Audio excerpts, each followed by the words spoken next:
Hi friends, evening ஸ்நாக்ஸுக்கு potato வச்சு இந்த மாதிரி ஒரு ஸ்நாக்ஸ் ரெசிபி செஞ்சு பாருங்கள். சூப்பராக இருக்கும். கேஎஃப்சியில் உள்ள சிக்கன் நக்கட்ஸ் மாதிரி இது வெஜ்ஜில் பொட்டேட்டோ வச்சு நக்கட்ஸ் மாதிரி இருக்கும். வெளியில் நல்லா கிறிஸ்பியாக உள்ளே நல்லா சாஃப்டாக இருக்கும்.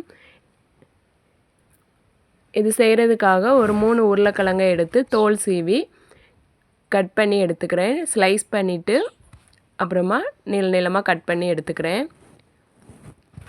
இந்த மாதிரி கட் பண்ணி எடுத்துக்கிட்டு இந்த பொட்டேட்டோவை தண்ணியில் வாஷ் பண்ணி எடுத்துக்கிறேன்.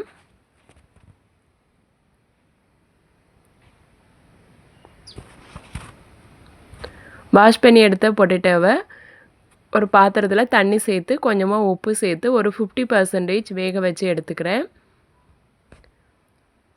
பொட்டேட்டோ வேகட்டும். இதுக்கு ஒரு மிக்சர் ரெடி பண்ணுறதுக்காக ஒரு பாத்திரத்தில் ஒரு 1/2 கப் அளவு கார்ன்ஃப்ளவர் சேர்த்துக்கிறேன். 1/2 கப் கார்ன்ஃப்ளவர், 1/2 கப் மைதா மாவும் சேர்த்துக்கிறேன்.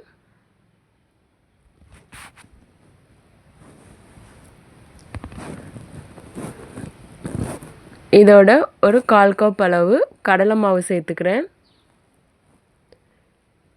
ஒரு பிஞ்ச் மஞ்சள் தூள், காரத்துக்கு தேவையான அளவு வரமிளகாத்தூள் சேர்த்துக்கிறேன்.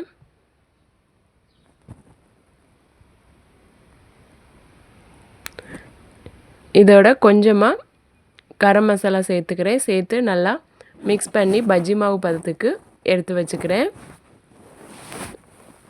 இப்போ கொஞ்சம் பொரிக்காத கார்ன் மிக்சரை ஒரு பிளேட்டில் போட்டு நல்லா தூளாக்கி எடுத்து வச்சுக்கிறேன்.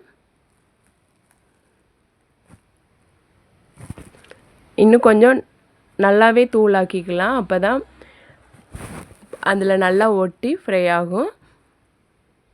இப்போது உருளைக்கிழங்கு 50% வெந்ததும் அதை தனியாக எடுத்து வச்சுருந்தேன். ஒரு வடைச்சட்டியில் எண்ணெய் ஊற்றி சூடானதும் உருளைக்கிழங்கை இந்த மாவில் டிப் பண்ணிவிட்டு கார்ன் மிக்சரில் புரட்டி எடுத்து எண்ணெயில் சேர்த்து ஃப்ரை பண்ணிக்கிறேன். நல்லா லோ ஃப்ளேமில் வச்சு ஃப்ரை பண்ணணும்.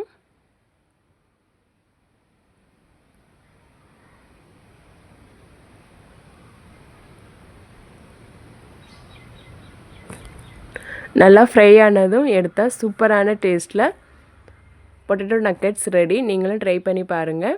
இந்த வீடியோ உங்களுக்கு பிடிச்சிருந்ததுன்னா லைக் பண்ணுங்கள், சப்ஸ்கிரைப் பண்ணுங்கள், கமெண்ட் பண்ணுங்கள் அண்ட் உங்கள் ஃப்ரெண்ட்ஸுக்கும் ஷேர் பண்ணுங்கள். பொரித்த இந்த உருளைக்கிழங்கு மேலே லைட்டாக உப்பு, மிளகாத்தூள் தூவி சாப்பிட்லாம். சூப்பராக இருக்கும். தேங்க்யூ.